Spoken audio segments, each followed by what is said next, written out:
Hey guys, it's Justin, aka Hambone, just here to let you know a couple of things that we have going on with the channel. One, we have a Patreon. If you can and want to support us, you can do that. Little as $1. You can join the Discord. We also have a merch store where you can get some cool shirts, mugs, and stuff with all of our different shows and labels on there. And thank you for all of our supporters that have already been there with us.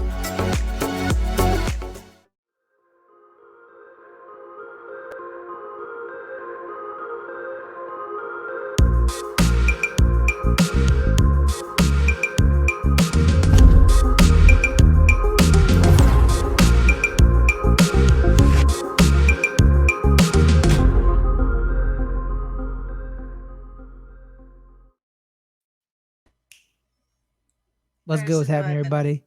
Sorry, yeah, amen. It makes me want to snap, you know what I mean? It makes me want to snap, you know? I'll be like, yeah, let's go. Come on, snap it. Snap it. Snap it. But I get right in the mood to talk some tennis with my homie, she's not my goose, because she survives. She is my Iceman to my Maverick. My name is Fares and Muthana, and that is Adelia Chamberlain, and welcome to another edition of The Rally. Y'all thought I was kidding when we was talking about the Australian, but y'all thought I was joking, saying, let's see if they actually talk about these massive 1,000 numbers. Guess where we at right now? We about to preview Indian Wells.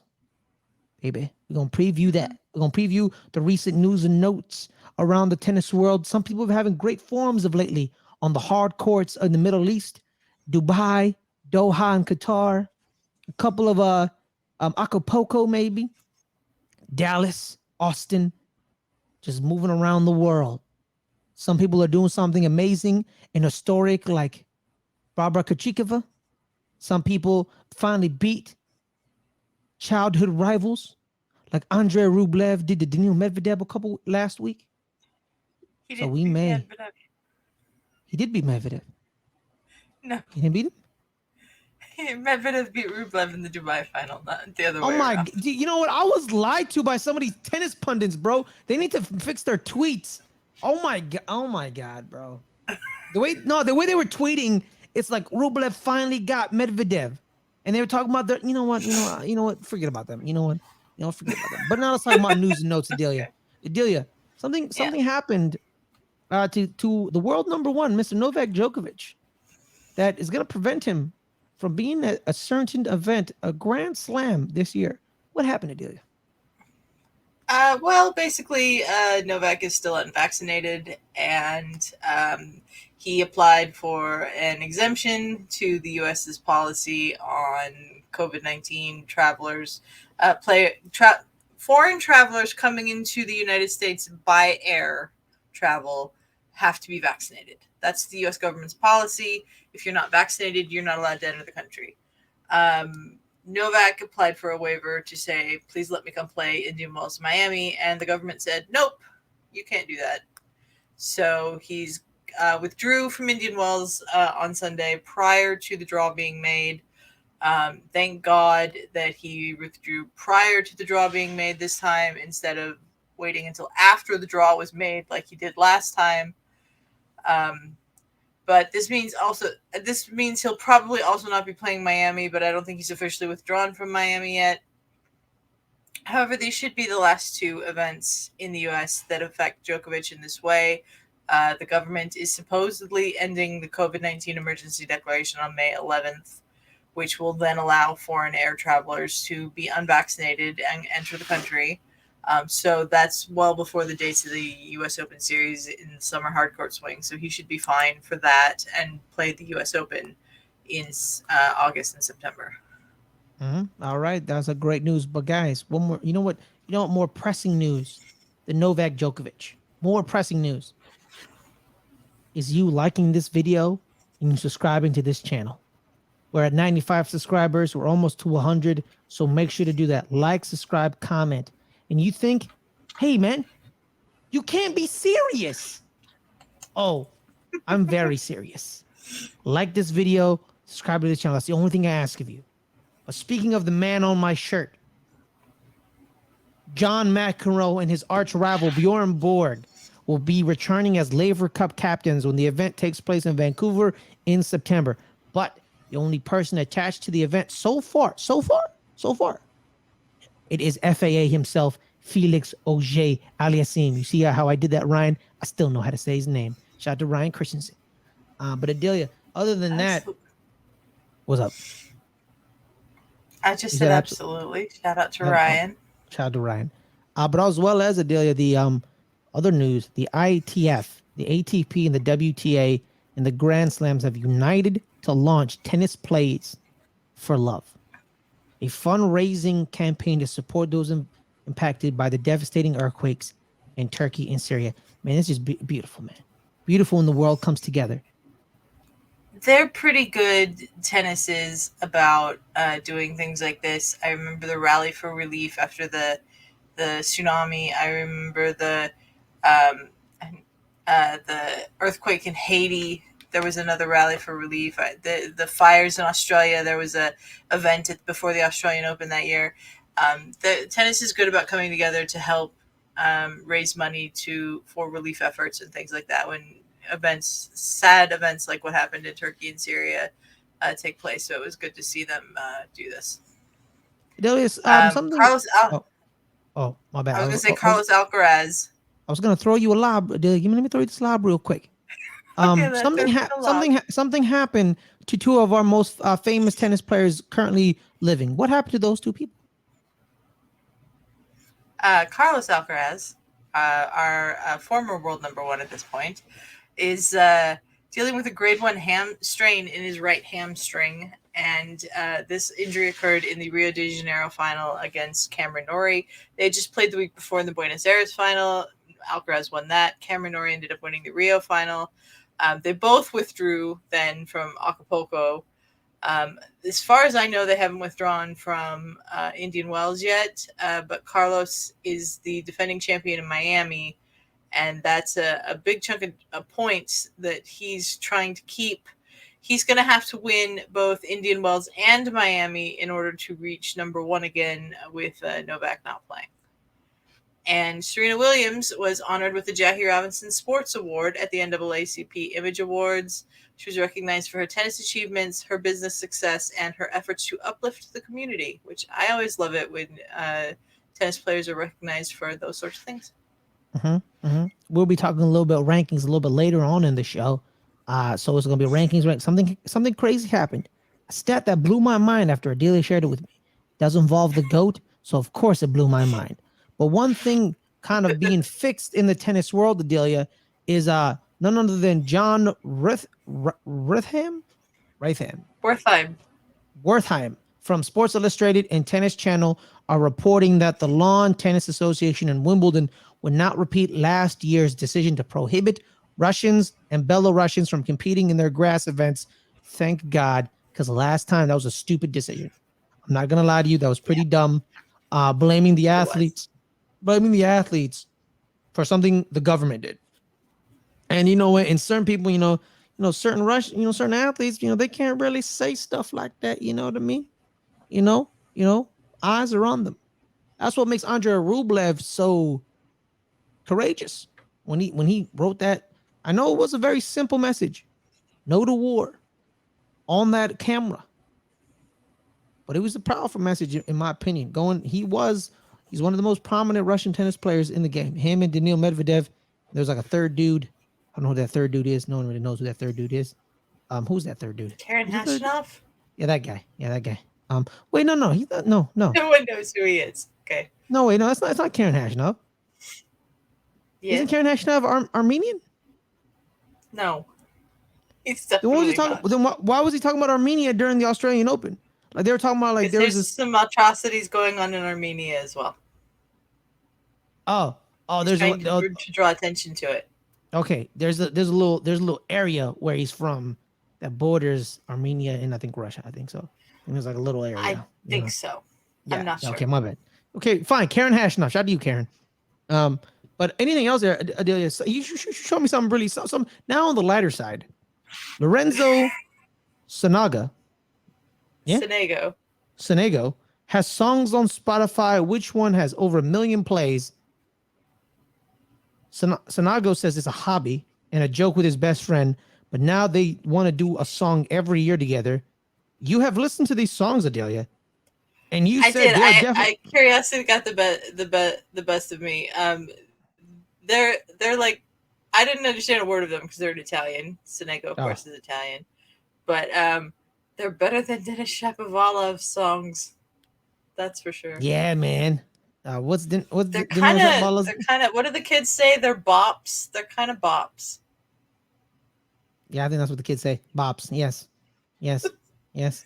You know what? I may listen to this later. But All you know, right. Well, some nice off the court news for some of our tennis players that we keep our eye on. American Madison Keys and her fiance Bjorn Fontangen. You know what? You say his name. I'm not touching that. Bjorn Fratangelo. Bjorn Fratangelo announced their engagement to other American. Both of them are Americans. Yes. The American players. Yeah, Continue. they're American. The two Continue. American players have been together since 2017, and they have teamed up together in the past to play mixed doubles at the U.S. Open. Madison, of course, a former world number 7 and a former U.S. Open finalist. Bjorn Fratangelo has a career high ranking of 99, but he was the 2011 French Open boys champion, and he beat Dominic Thiem in the final. So congratulations to Madison and Bjorn. Well, also, too, more good news. Elena Vesenia is expecting her second child, having had a daughter. Vesnina. That's what You I said. said Vesnina. it right before the show. You No, said it is Vesenia. Vesenia. Oh, my bad. It's because I looked at her daughter's name and it threw me off. So I don't know how to say it. Elizaveta. She had her in 2018. So she's getting her second child. She's a 4-time Grand Slam doubles. She has 4 Grand Slam doubles titles with her partner. She also has a 2016 Olympic gold medalist with that same partner. She also played in the 2020 Olympics winning mixed doubles. Makarova. I wasn't gonna say her name. I'm like, I wasn't gonna disrespect her like that. She also won mixed doubles silver medal with Aslan Karatsev. Yo, that's a Aslan. That's a great name. But Adelia, on more off-field news, Angelique Kerber welcomed her first child on February 25th. The former world number 1 shared an adorable photo of her on her Instagram with her hands, the baby's hands in her partner's hands, and so shout out to the beautiful little Leanna. Hope you have a wonderful life, Leanna. Shout out to you. I love all this happy off-court news that we've gotten recently from there. So, got a few random stats that have come out of the tournaments since the Australian Open. Coco Gauff reached the semifinals in Dubai, becoming only the 4th American woman, along with Lindsay Davenport and Serena and Venus, to reach 10 WTA semifinals before turning 19 in the past 30 years. I love Serena and Venus. Serena and Venus are now become Cher and Bono. It's one name. It's Madonna. It's like Venus. Yeah, I know who Venus is. Serena. I know who Serena is. It's just wild to me. But you know what's more wild than that, Adelia? Andy Murray winning 91 of his 100 matches against French players. Yeah, Andy 91 of his last 100. Yeah, it's crazy. Does he hate the French? Like, what's going on here? I don't know. Does he just? It's like, oh my god, he's French. I gotta take him out. Man. It's like, all right, Andy, cool me, man. What the French do to you, dog? I don't care. I gotta take them out. 91 out of 100. So you went 91-9 against French players. That is absolute. That's a wild stat, Adelia. I don't understand, man. By the way, Andy Murray, you know, Mr. Andy, man, I love your hips, man. I love your hips, bro. Your hips, your bionic hips. You know who also loves your hips? Shakira. His hips don't lie. His hips don't lie. Andy's hips don't lie, and they never lie against the French. What else, Adelia? Daniil Medvedev now has wins over Novak Djokovic at a Grand Slam, the ATP Finals, the Masters 1000, and an ATP 500 after defeating him in the semifinals in Dubai, making him the first man other than guys named Nadal, Federer, and Murray to do so. What else did Medvedev do, Adelia?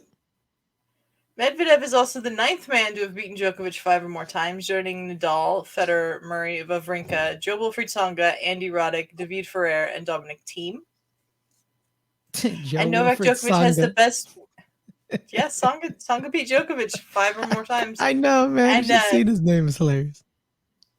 And Novak Djokovic has the best winning percentage of a man in the Open era. His record of 1,043 and 206. He's only lost 206 matches in his entire career. Works out to a winning percentage of 83.5%. B plus? No, it's a B. I mean, it's a B. I mean, if you want to assign a letter grade to a mathematical equation, sure. Hey, well, that's what teachers do. I know. They gotta stop it. Do. Yeah. But yeah, Adelia, I was like, that's phenomenal. I don't like the guy, but I can't deny his tennis. I can't deny it either. You can't deny it. We have a couple of retirements though, Adelia. Can you take us through the retirements? That popped up. Some very important people to their respective country and their country's growth in the game of tennis. Yeah, Thomas Bellucci retired at the Rio Open. 35-year-old Brazilian is one of 5 players to have won a 6-love set against Novak Djokovic on clay, and he has been the standard bearer for Brazilian men's tennis players for years. He turned pro in 2005 and had a career high ranking of number 21. He won 200 professional matches, beat top 10 players 6 times, and won 4 ATP titles. He is planning on transitioning into a coaching career. And then Sania Mirza played her final match at the WTA event in Dubai. She played doubles with Madison Keys. She's 36 years old now, but when she was 17 years old, she was the first Indian woman to win a WTA title of any kind, achieving that feat in Hyderabad, India in 2004, when she won the doubles title alongside Liesl Huber. She then became the first Indian woman to win a WTA singles title, winning the singles title in Hyderabad the year after she had won the doubles as an 18-year-old. Right before winning that singles title in Hyderabad, she'd made the 3rd round of the 2005 Australian Open, which was the first Indian woman to make it that far in a major. And then later in 2005, she made the 4th round of the US Open, which extended that record even further. She was the first Indian woman to reach the top 50 in the WTA singles rankings, reaching a career high of number 27 in 2007. In 2009, she became the first Indian woman to win a Grand Slam title of any kind when she captured the Australian Open mixed doubles title alongside Mahesh Bhupathi, her countryman. She shifted her focus to doubles entirely in 2012 and then became the first Indian woman to win a WTA finals title in 2014 when she won with Cara Black. Then she hooked up with Martina Hingis as her partner and had incredible success. Martina Hingis. I know her name. They won the women's doubles title at Wimbledon in 2015, which was the 2nd major they ever played together. And she became the first Indian woman to win a Grand Slam doubles title then. Then between 2015 and 2016, Mirza and Hingis went on a 41-match winning streak, the longest WTA doubles winning streak since 1990. They won 9 consecutive titles in that streak. She finished her career with 3 women's doubles slams, all won with Martina Hingis, and 3 in mixed doubles, 2 with Mahesh Bhupathi and 1 with Bruno Suarez. And she won a title of some sort at each one of the 4 slams. She was the WTA doubles number 1 for a total of 91 weeks, the 8th most weeks at number 1 in WTA doubles rankings history. She was a 4-time Olympian between 2008 and 2021. Her best result was reaching the bronze medal match in mixed doubles in 2016 with Rohan Bopanna. She welcomed her son in 2018 and then came back to the WTA Tour, winning 2 more doubles titles to bring her career total to 43 and working her way back to number 22 in the doubles rankings. She ended her Grand Slam career at the Australian Open this year when she reached the mixed doubles final with Rohan Bopanna in January, but they lost that match. Just impressive all around. Sania meant a lot to women's tennis, especially in a country like India, which has a very proud tennis heritage. And I'm gonna miss her. She was great. Just phenomenal all around. Adelia, we did have some recent winners on the ATP and the WTA tours. Most of these were most of them were hard court. We had a couple clays, but most of these are hard court because we're kind of going into like the weird section where it's like hard court. We're transitioning over to clay. No, we're going to transition over to grass. No, we're going to the clay court season first. We're going to clay, yeah. My bad. Because the grass season's like very short, and then it's grass, then back onto the hard court. Yeah. Yeah, so it throws me off a little. So yeah, a couple of winners. We had some history in Dallas at the ATP where Wu Yabing beat John Isner 6-7, 7-6, 7-6. The 23-year-old became the first Chinese player to win an ATP Tour title. He's also the first Chinese man in an ATP final. Wu and Isner are 14 years apart. But more impressive, though, Isner is 10 inches taller than Wu. And Wu fought him tooth and nail, and he took him out. Shout out to Wu Yabing. Wu. Shout out to you. Woo, woo, woo. That's kind of like I believe he got to go to the Dallas Mavericks game after that tournament win too. Yeah. I think he got featured. I remember seeing that on ESPN, so that was pretty cool. Yeah. 3 results to tell you about. The ATP Rotterdam final, Daniil Medvedev beat Yannick Sinner 5-7, 6-2, 6-2. In Doha, he beat Andy Murray and his bionic hips, as Fares likes to say, 6-4, 6-4. And then in Dubai... Sorry. And then in Dubai, Daniil Medvedev beat Andrei Rublev 6-2, 6-2, meaning he's won 3 titles in 3 weeks. His winning streak is at 14 matches, and it includes 4 top 10 wins over Djokovic, Rublev, and he beat Felix twice.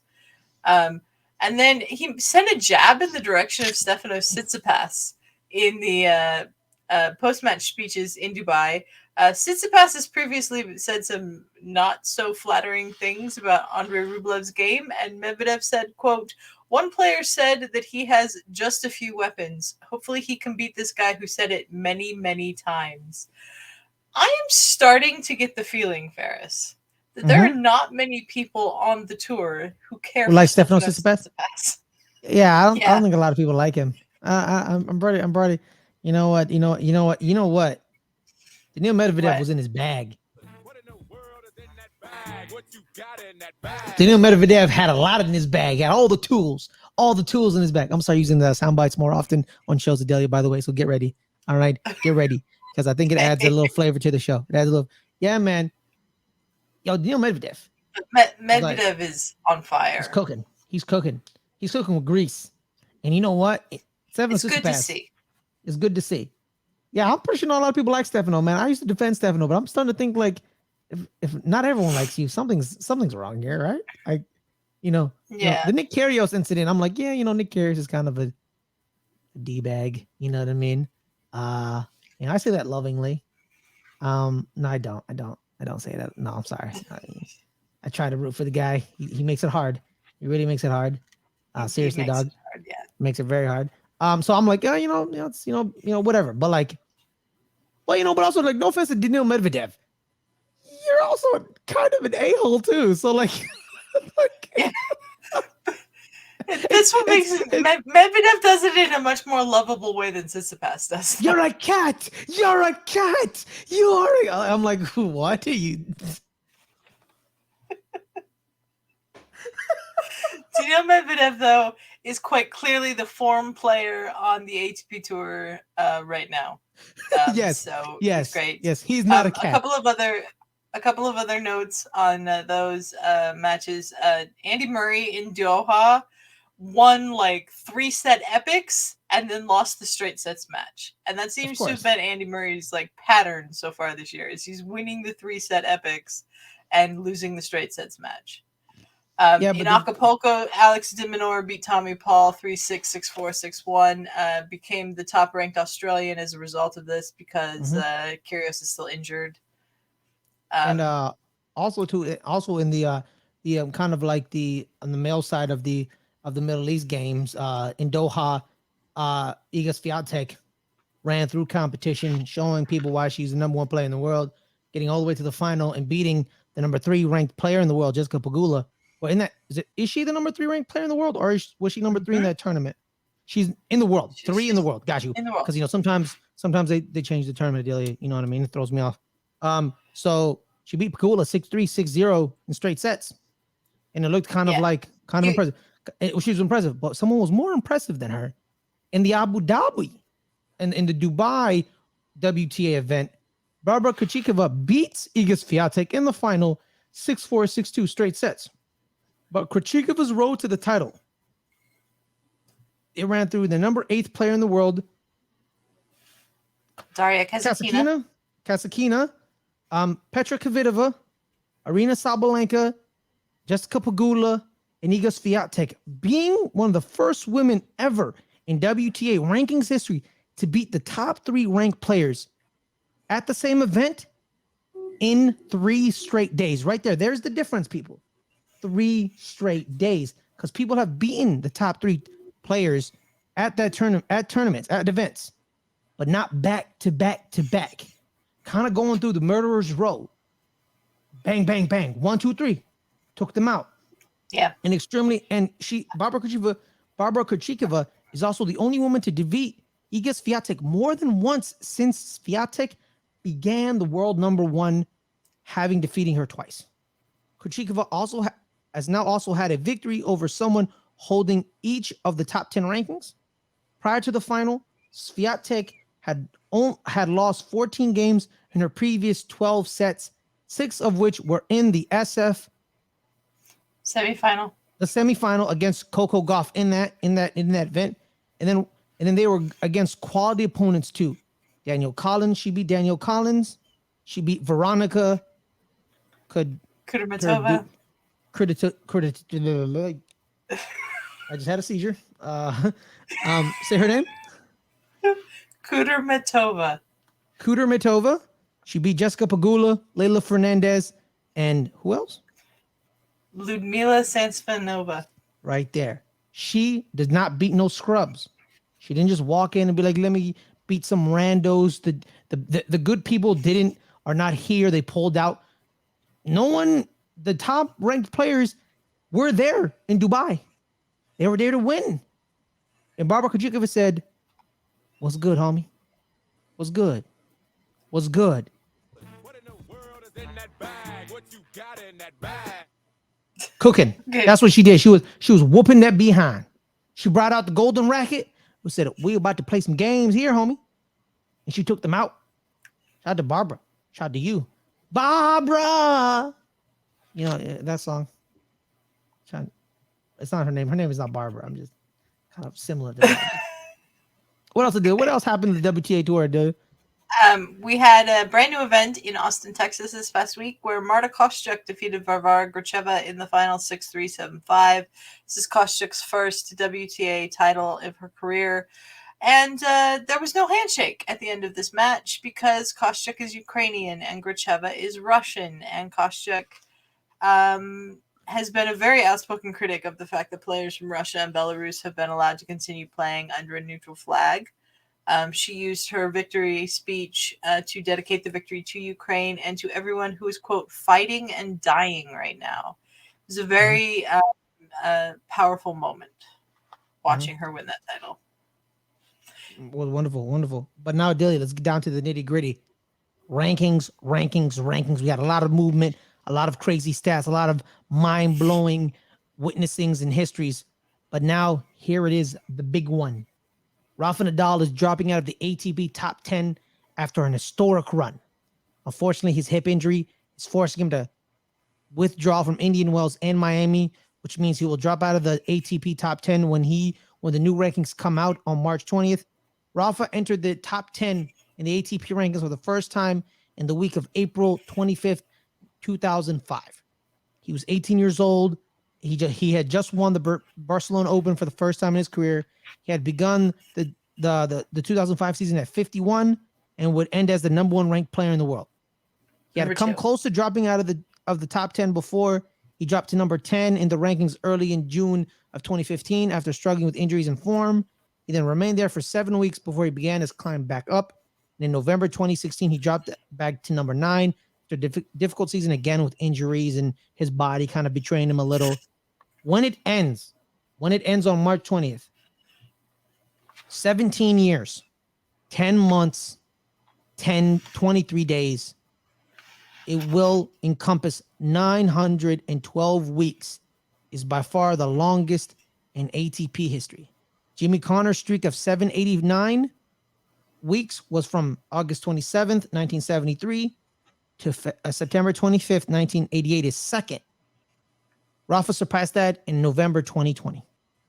Rafa, in contrast to the other big 3 members, Rafa Nadal, Roger Federer's longest streak, 734 weeks between October 14th, 2002 and October 30th, 2016.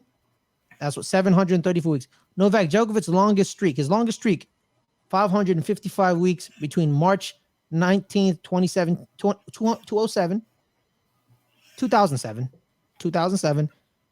October 29th, 2017. Andy Murray. I love how we keep throwing him in there for some odd apparent reason. Let's throw in Andy Murray. Andy Murray. Longest streak, 322 weeks. Needs to extend his. So he needs from July 7th, 2008. No. I skipped the line. I skipped the line. I know I skipped the line. Andy Murray's longest streak, 322 weeks from July 7th, 2008 to August 24th, 2014. They pale in comparison to 912 weeks. 200 more. Novak Djokovic would need to extend his current stay in the top 10 for another 11 years or so until he's about 46 years old to be able to match Rafa's streak. That's not happening. But while it is incredibly impressive and phenomenal, Rafa's streak is not the longest in tennis history, though. The great Martina Navratilova was in the WTA top 10 for an astonishing 1,000 weeks between November 3rd, 1975, the year my mother was born, and 2 days after my birthday, technically, but I wasn't born yet, to December 26th, 1994. Christmas Eve? Huh. Tennis calendar was very different back then. Nice. And that's Rafa the day would after have to, Christmas Eve. So if Rafa wants to eclipse that, if he wants to gut it out and play those tournaments, hey, I'm just saying. He's already withdrawn. Can you let me finish my thought, Adelia? Okay. You can't be serious, Adelia. You can't be serious. If he didn't withdraw, if he stayed in the tournaments, he would have to stay in the top 10 until approximately November 2024 to equal it.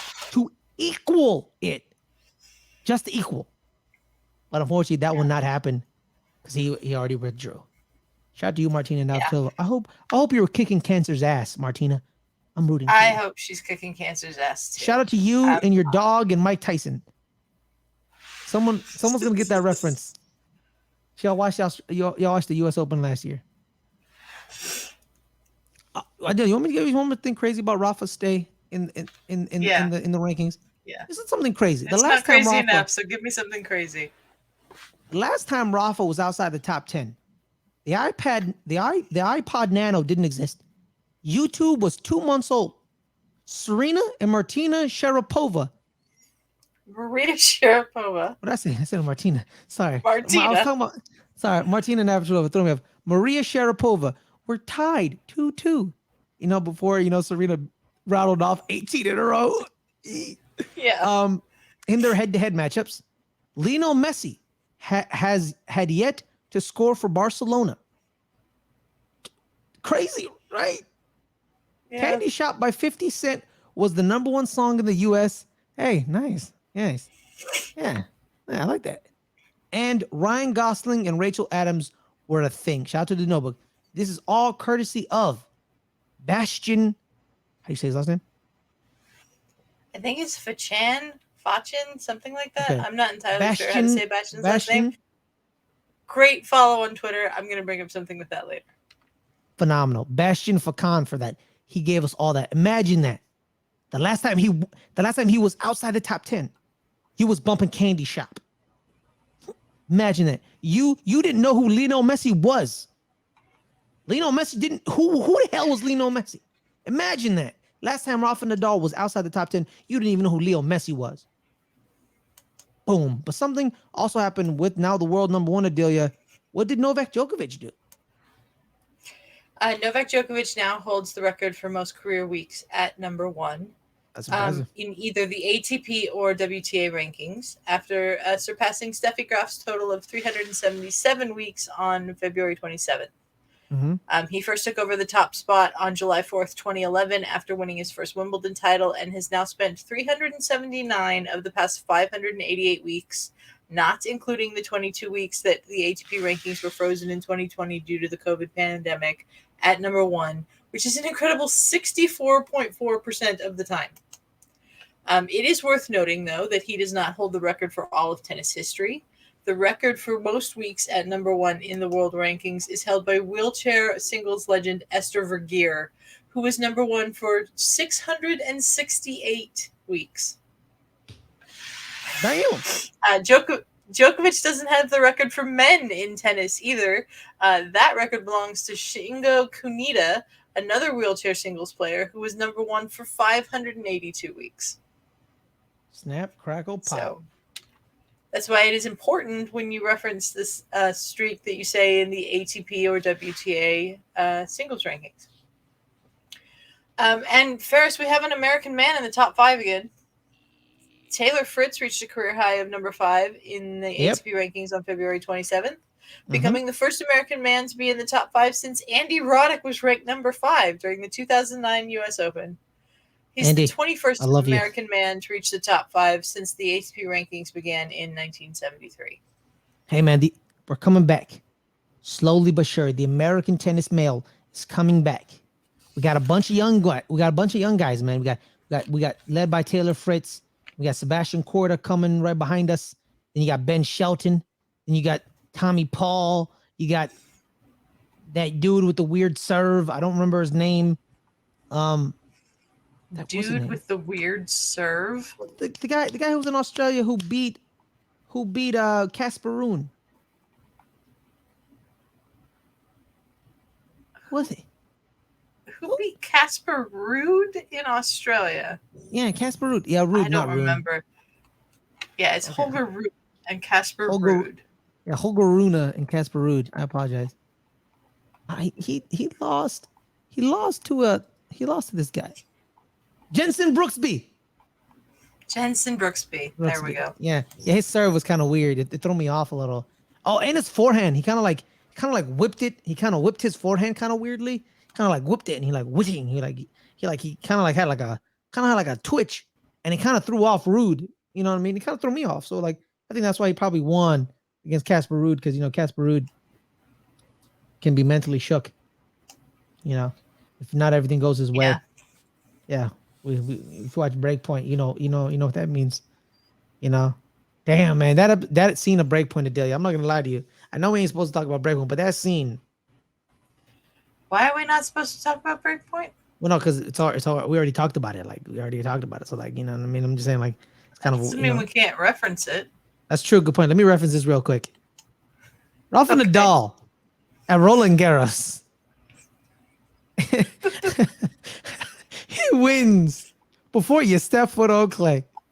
Literally, like that man. It's people were talking about, like, we didn't know how Casper Ruud like lost that match, and then people were like, that's how Casper Ruud lost that match, because Rafa Nadal, he took all the space in the warm up. This was his warm up area. You're just a guest. You're a guest. This is my house. You know what I mean? So that's what I loved about it. And he just kind of like took Casper Ruud's soul. He just took his soul. And because like Rafa makes that trek, he's been making that trek for what, 14 times? He's been in that warm-up area for 14 finals. Is he undefeated in the finals, Adelia? Is he like undefeated? Like 14-0? At Roland Garros? Yes. Yeah. He's never lost the final at Roland Garros. So when the finals coming in, this man, before that, he was 13-0. So he's walking to the back area, 13-0 in Roland Garros French Open finals. Basically saying, like, this warm-up area, you see this? This is my house. I'm going to do whatever I want to it. And guess what? You're not going to do anything. I'm going to zig and zag. I'm going to invade your space. What you going to do about it? Nothing. And he went out there and he took his lunch money. He took his lunch money. You know what? There are some people, I've noticed this. I found it out in Formula One when Sebastian Vettel stopped being an a-hole, stopped being kind of a bad dude. He showed the world what he really is. He's really a nice, caring guy. He's a very loving man. But guess what happened to him when he showed his real self? He won nothing. I truly believe, Adelia, there are certain athletes, to be successful, they can't be good people. They can't. I think they can be good people. I think they just have to act like bastards every once in a while. Yeah. No, that's what I'm saying. That's what I'm saying. Like Sebastian Vettel, my bad. You know what? Yours sounds better than mine. Yours sounds better. Like Sebastian Vettel was a selfish prick, and no one liked him. And guess what got him? Well, guess what he got? He got 4 Formula One world titles to his name because he was a selfish prick a-hole who only cared about himself and winning. That's it. And then when he showed compassion and love for people, he kind of lost his edge a little, and he stopped being that prick on the track. He stopped being that on the track. You know, he just started being himself on track. But on track, if he stayed being a prick and an a-hole, I think he would probably won a title at Ferrari or probably felt good at Aston Martin. Like in tennis, man, I think, you know, if John McEnroe was, well, bad example because he's not that good of a person anyway. Allegedly. You can't be serious. Sorry, John. But like I think there are just certain athletes, man, they can't be nice people. On the court, on the field, on the pitch. They gotta be bad people. They gotta be. They can't be, they can't be like, hey man, how you doing, brother? You doing good? That's cool, man. How you feeling? It's like, no, it's like, I'm gonna kill you today. I don't care. I'm not your friend. We're not friends. I don't care that I've known you for 20 years. I don't care that I'm the godfather of your kid. I'm taking you out. And you know what? It may cost you some friendships. But what do you do? What are you willing to do to win? It was a great episode today on ESPN Daily. I listened to it by Brad Marchand, hockey. But I'll tell you off camera, Adelia. Okay. Off camera. Yeah. But other ranking notes, Adelia. Other ranking notes. Former French Open champion Barbara Krejcikova jumped from number 30 to number 16 in the WTA rankings after winning Dubai. But the reason this is important is because she doesn't have a single point to defend until Roland Garros at the end of May, as she missed this part of last year with an arm injury. So that ranking is just going to continue to climb so long as she stays healthy.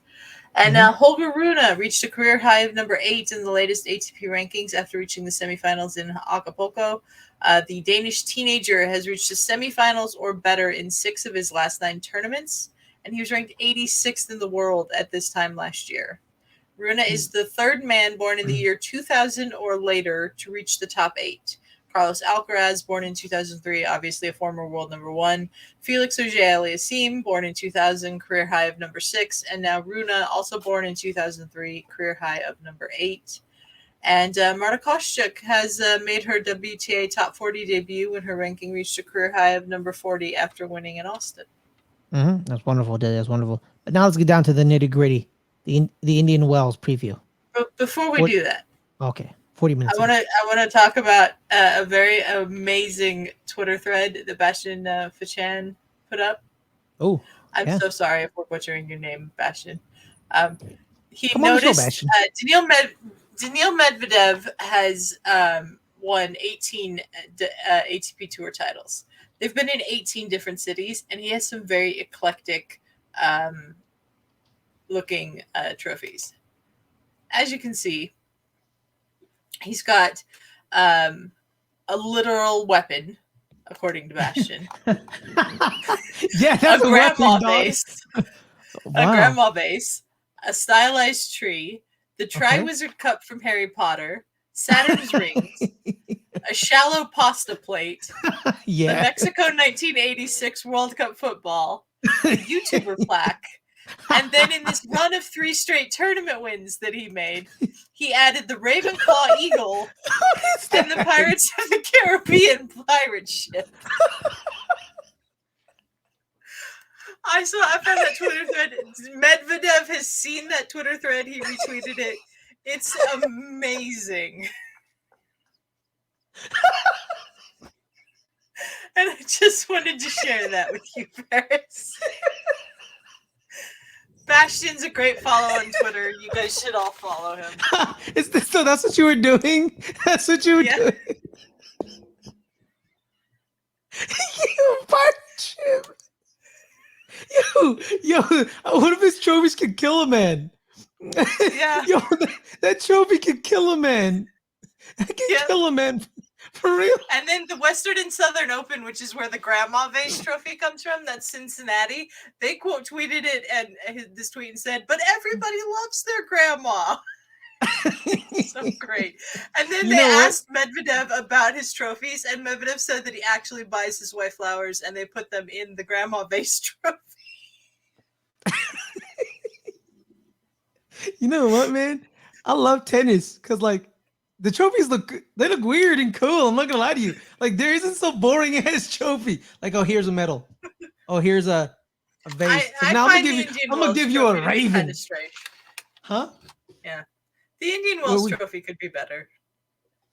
Yeah, it's just that diamond. Back when it was the Pacific Life Open, the insurance company, their commercials will have a whale in them. So the trophy was literally like a statue of a whale. Then the BNP Paribas Open, and now it's just this glass crystal thing, geometric shape. Yeah, it's kind of boring. I want him to get another tree. Like, look at that tree. Like, look at that tree, dog. Look at that. What is that?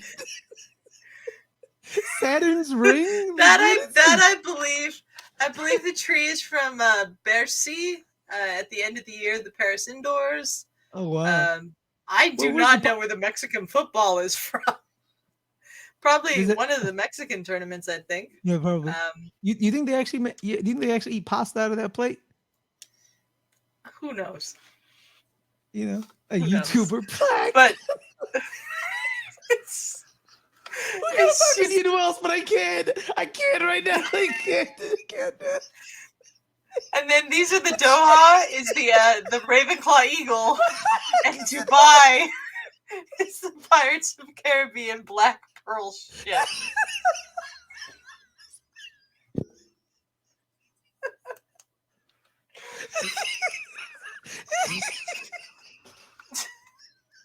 Now that I've broken Fares.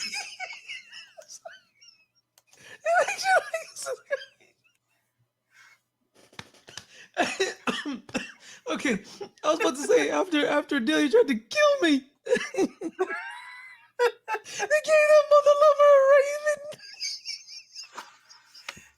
It's not a raven; it's an eagle.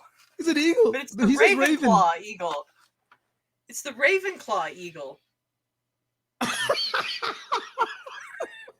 So he has the Tri-Wizard Cup and the Ravenclaw eagle. The Tri-Wizard Cup. Oh, yeah. He doesn't look happy in any of these photos. He's like, yeah, it is what it is. Dude, if I got one of these shirts, I'd be like, hell yeah, look at this shit. But something I really want, Adelia. You know something I really want? What? I want the viewer to like and subscribe to this. I want you to like this video. I want you to subscribe to this channel. I want you to comment on your favorite tennis trophy and how it looks like. All right, let's take the last 12 minutes to preview the Indian Wells Open. It's the draw hasn't come out yet, but we're gonna talk about some people that it has. It has. Like you said. Yeah, I didn't get to make. Miami. The draw is out. Miami's draw is not out. That's why. Okay, my bad. Novak. The Novak thing threw me off. All right. So Indian Wells is out. So defending champion Taylor Fritz is in it. Mm-hmm. And Iga Swiatek are both in it. Do you think they defend their title, or is there someone out there who's on a heater that can dethrone them? I think like the conditions in Indian Wells are going to be very different than the conditions in the Middle East. But I think that it's going to be really hard to stop Daniil Medvedev. I mean, he's on a roll. Taylor Fritz is in a section of the draw where he will play. He has a first round bye, and then he will play the winner of Ben Shelton and Fabio Fognini. Come on, Ben. Get Fabio out of there. I don't like Fabio at all. But just throw one of Daniil Medvedev's trophies at him. Throw Daniil Medvedev's literal weapon at him and get him out of here. No, I'm kidding. There are some interesting first round matchups in the men's side. We've got Andy Murray playing Tomas Martin Echeverry, which Andy Murray will win because I don't think Echeverry is much of a hardcore player, but Echeverry did just make the final in Santiago. We have, where is it? John Isner and Ben JJ Wolf. Naka. Oh, my bad. Sorry. What? JJ Wolf isn't. Ben Naka, what? Nakashima. Ben Nakashima and Brandon Nakashima, yeah. Oh, just B. So I thought it was Ben. My apologies. No, it's like some of these don't have their full names. It throws me off. Just B. I'll show you where to look where they'll have their full names. Dominic Thiem is in.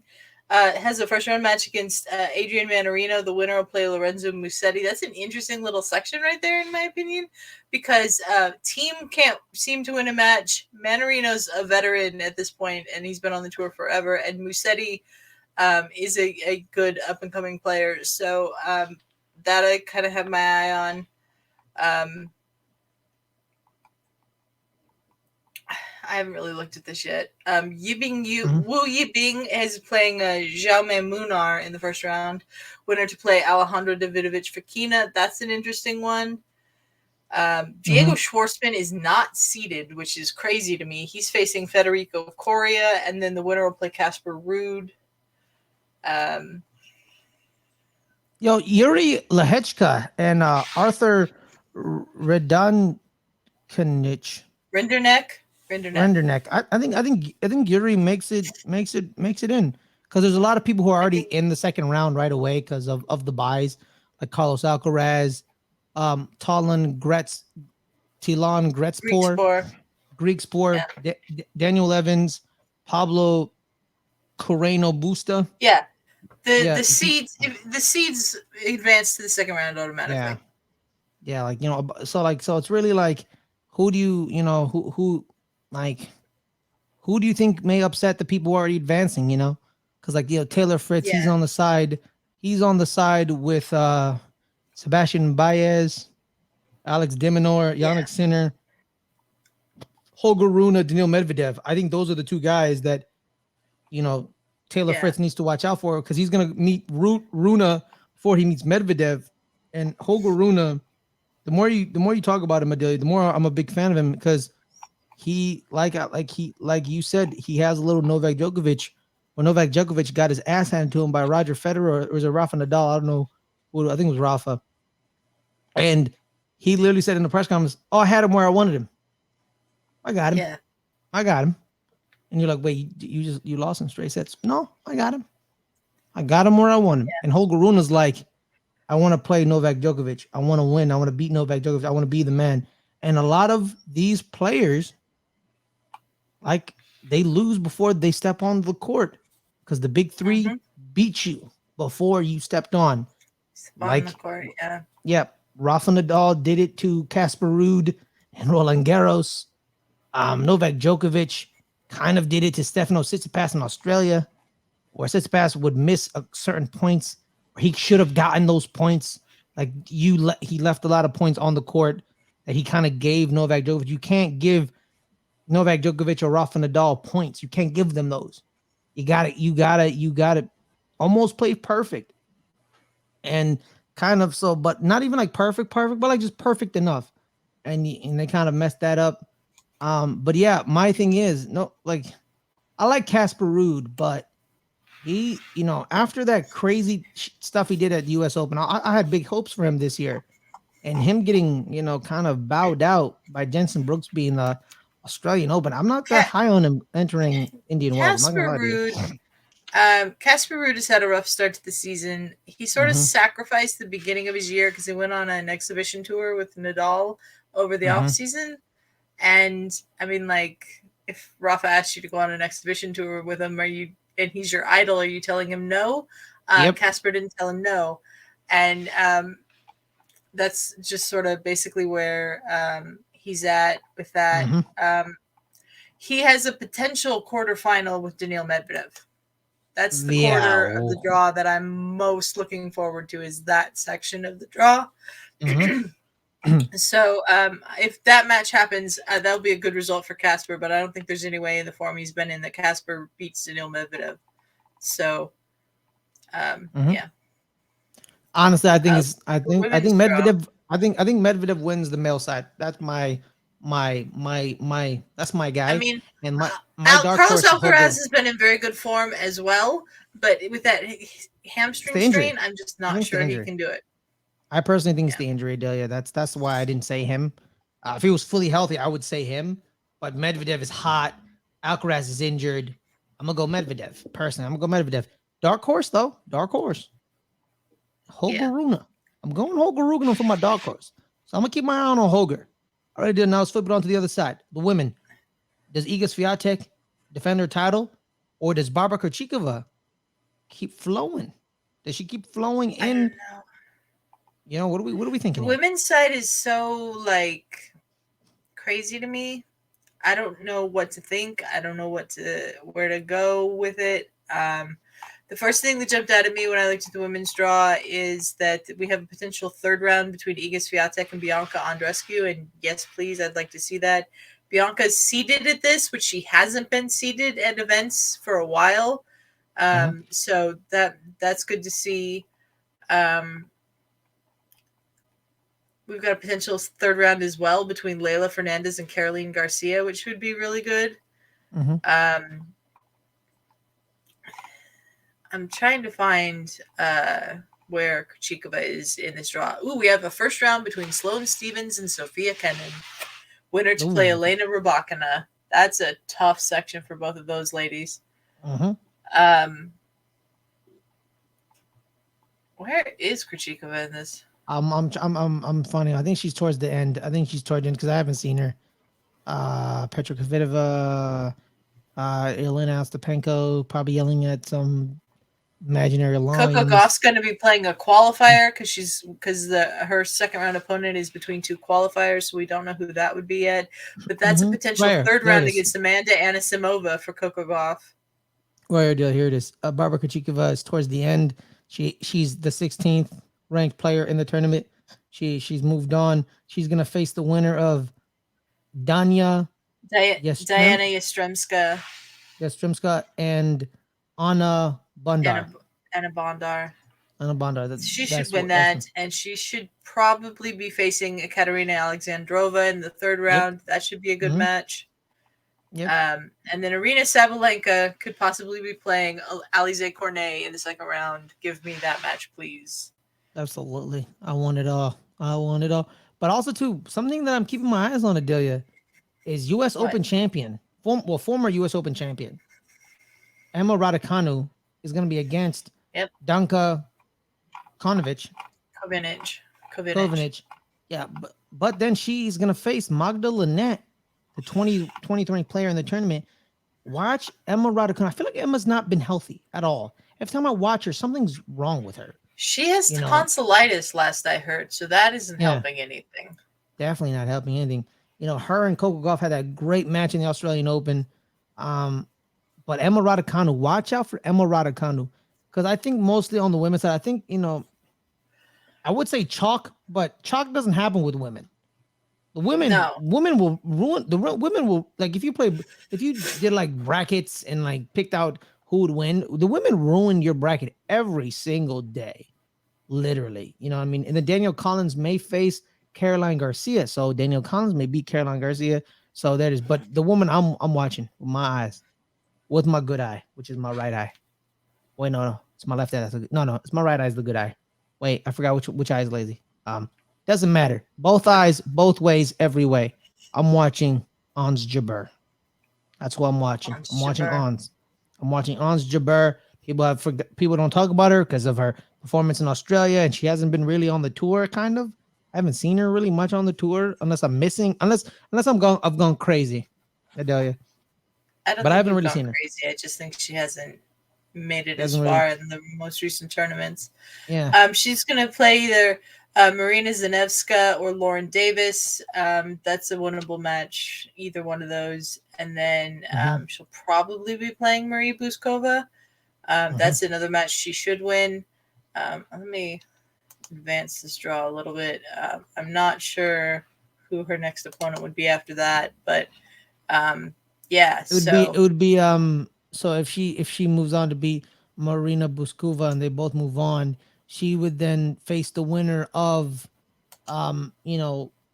Madison Bringle in a qualifier, and the winner of that will face Martina Trevans, Trevisan.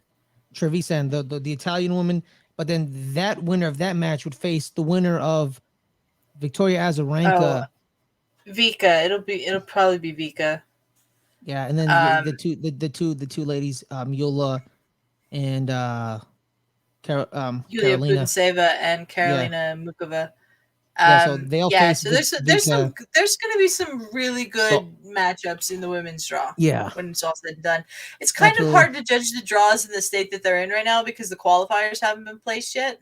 Yeah, but qualifying ends today.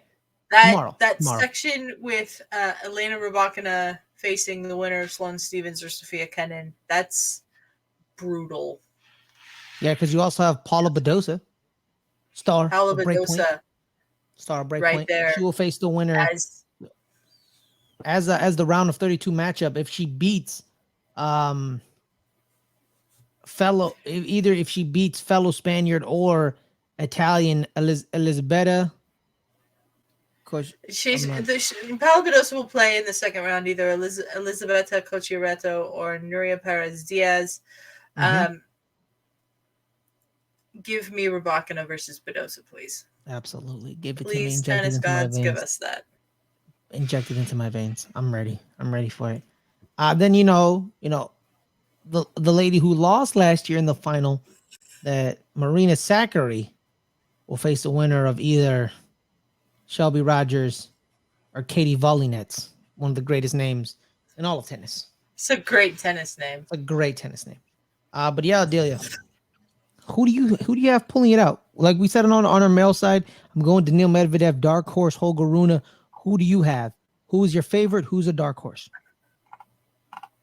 I can't bet against Iga.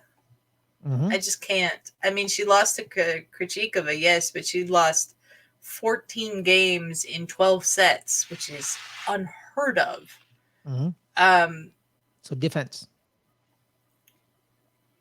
I think Iga defends, yeah. Okay. Dark horse. Who do we think? Ooh, that's tough. Bianca's a former champion, but she has to play Iga. Layla could be good, I think. Layla Fernandez. And then the winner of that potential Badosa Rybakina third round match could go far as well. So. All right, Adelia. We've done. Paris. We've previewed Indian Wells. We'll be watching Indian Wells. It starts on March 8th. You'll be watching this. Everyone will be watching this video on March 7th, 3 o'clock. So guys, make sure to keep that. This not video. March 7th, 3 o'clock. Yeah, it is. This video. That's when starting 11 comes out. No, it's not March 7th, 3 o'clock. You'll be watching it March 8th, 3 o'clock.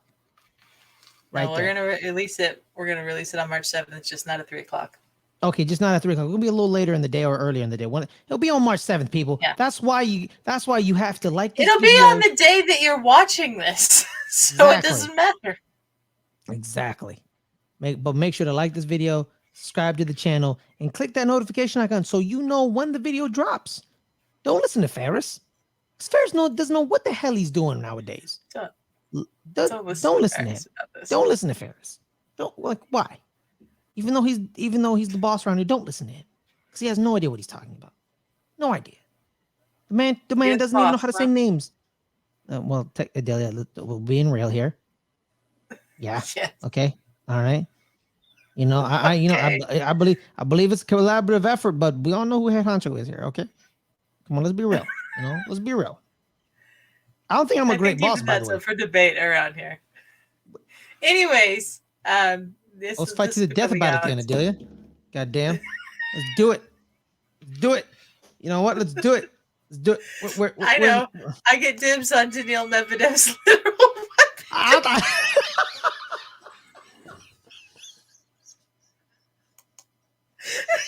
I'm sorry. A tweet has been making me laugh for days.